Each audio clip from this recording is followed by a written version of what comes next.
Welcome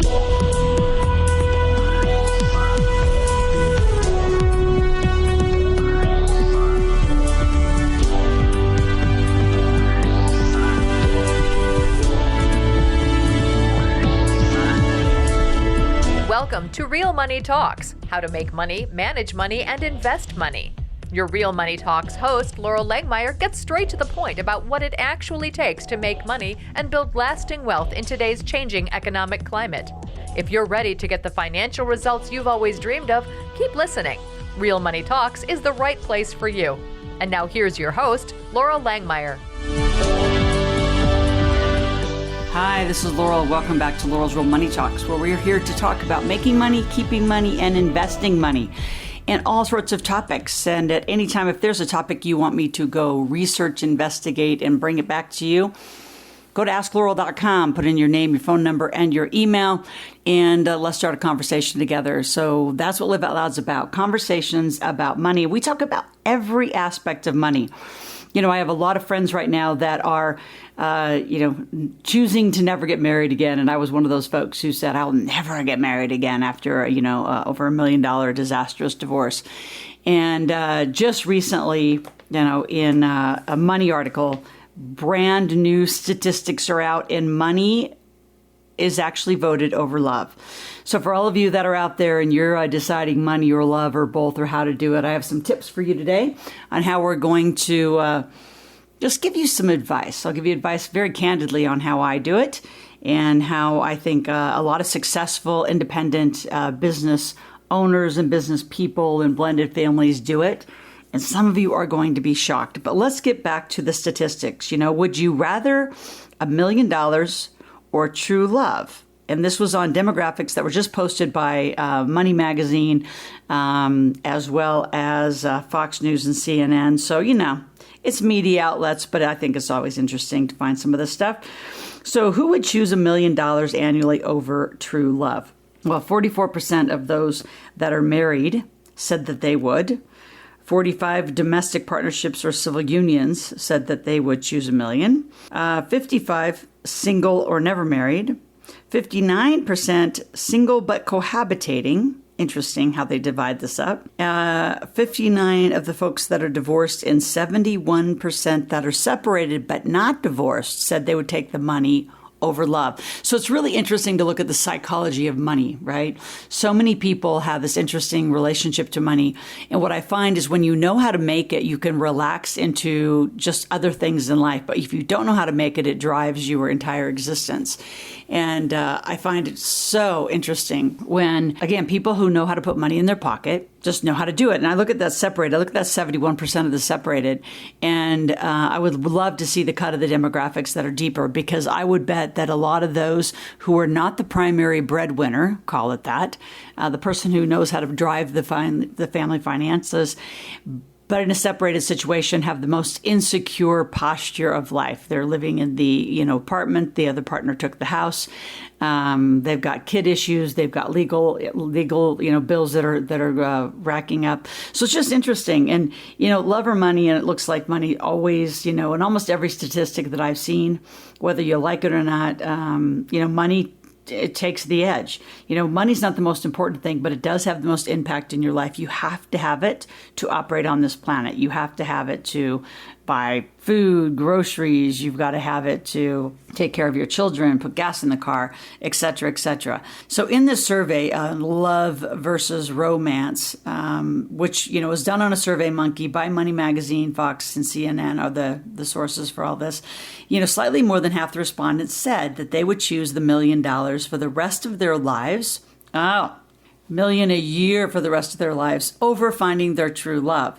The annual payout eked out over, the advantages of romance. Like, people want money and that security. And I think, when they say they want love, is it really that they want love? Do they want money? Or let's get to that bottom line underlying feeling and the real issue. I think that's at hand, which is they want the feeling of security. Now, that can be taken away at any moment. So I think that's an interesting thing to hang on to. But people do, and I see it all the time. 51% choose the overall in the whole study. 51% choose the $1 million a year versus the 47% that are going to pick a soulmate and want true love. So this was true for most of the demographics, especially among the respondents that were divorced and separated. Again, I think divorce and separation cause a very different sense or need of security. Plus, it realigns your entire life. So before you jump into any cynical confusions about greed and money, because that drives me crazy, I'm always accused of that. Well, Laura, all you do is think about money, money, money. Well, that's my topic. That's what I'm an expert in. That's what I'm sharing with you. I'd never touted ever, nor will you ever see it on a blog or a post, that I'm this well-rounded. Although I think I have everything that I want. I have it all. It's just not balanced. But I'm accused of that a lot of times. And I think rich people have that. It's just an excuse of those who don't know how to make it to point to those who do and have some critical excuse, and especially in the women category. And I'll just speak to the women that are out there. I mean, having balance, like I mentioned just a little bit ago, balance is stagnation, in my opinion. Balanced, if you look at a scale, means you're going to balance both sides. Well, there's some stagnation in that versus some fluid movement in having it all. So having it all doesn't mean you're going to have it all at one point or at one time in your life, but having it all, like I've traveled everywhere but Antarctica. It was funny. My kids and I had a conversation last night. Are we going to do it? Because, that was one of the things we said before the kids were 20, that we would travel to every continent. So we have about 2 years left to plan that and do that. But you know what? The kids just voted and they said, for the time, really it's time that it takes to get there and what you'll see versus going back on a safari or back to Australia. Australia's been really a secondary country that my kids grew up in for literally almost, 5 to 10 years. They'd rather go back. They'd rather kind of go back home to Australia. They'd rather, go back to South Africa, go to Europe. We love Europe. We love Italy. We love skiing. We love going to Canada skiing. So it's just an interesting choice. So my point to all of you is have it all. Instead of choosing, have it all. You can have money, you can have love, you can have it all. I have the love of my life. He's the most amazing man ever. I think what a lot of you have to decide is what it is you want. And, again, before you jump into any cynical little, responses to the commentary in the podcast we're doing today, let's dig in a little bit more. 70% of the people reported that they're worrying about their financial future. Well, the truth is, and then another third described themselves as very or extremely anxious when it comes to money. So it's not so surprising that many would choose to ensure their financial future over their romantic interests.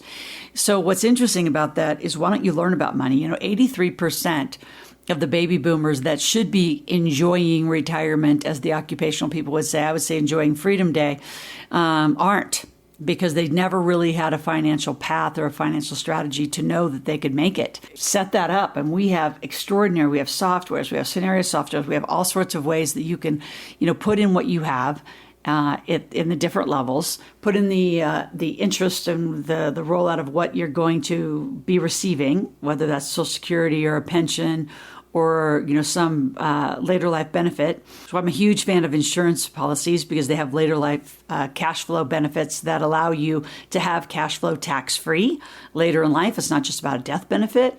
So this is about love. It's about romance. It's about choice.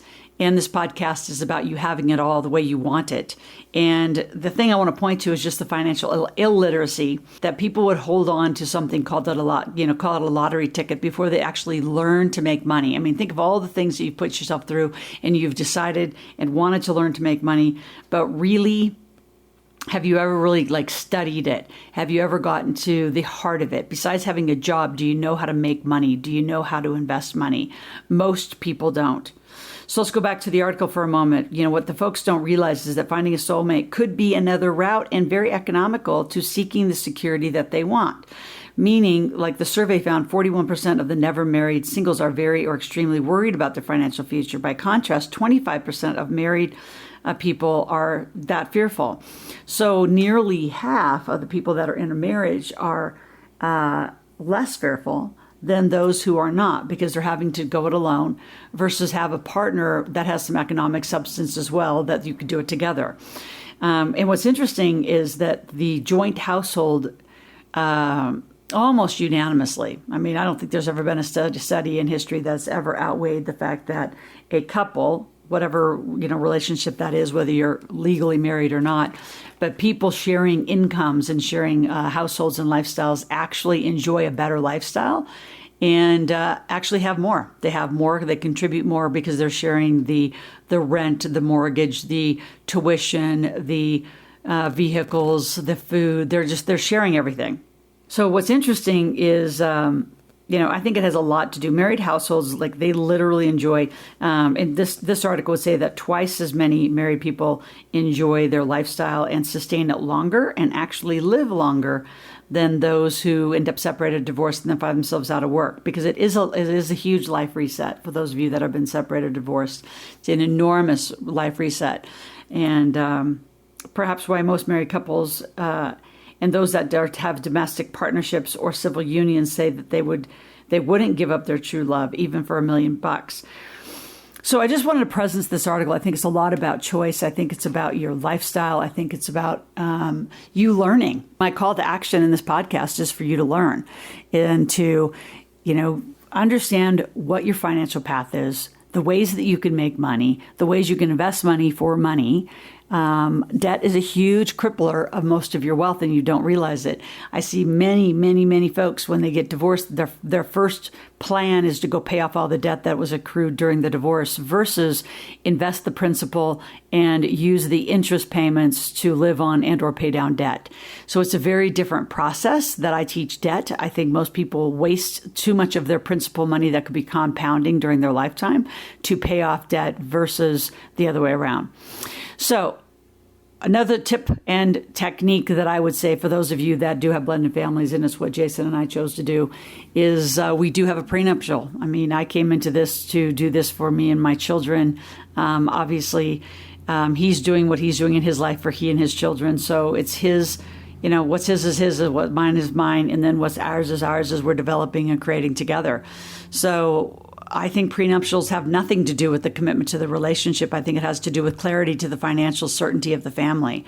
And many of you are ignoring that, not sitting down and redoing your wills, not redoing your trusts, and having real money rules inside your relationships and your conversations. So I invite you to do that. I would love to offer you some insight and some help. We have a brand new team inside of Live Out Loud now that does wills and trusts, and it's a great legal team that does just really thorough, insight to what your goals are for you and your family. And if you haven't thought through that, take this time and think through it. Would you take love? Would you take money? Is it that you'll just take anything that's coming to you because you're really not planning? So this is more of an inquiry in our podcast, and I hope you enjoyed this. I would love any commentary and comments back or questions. Go to AskLaurel.com, put in your name, your phone number, your email, and let me know what you got. I will be back on Laurel's Real Money Talk soon.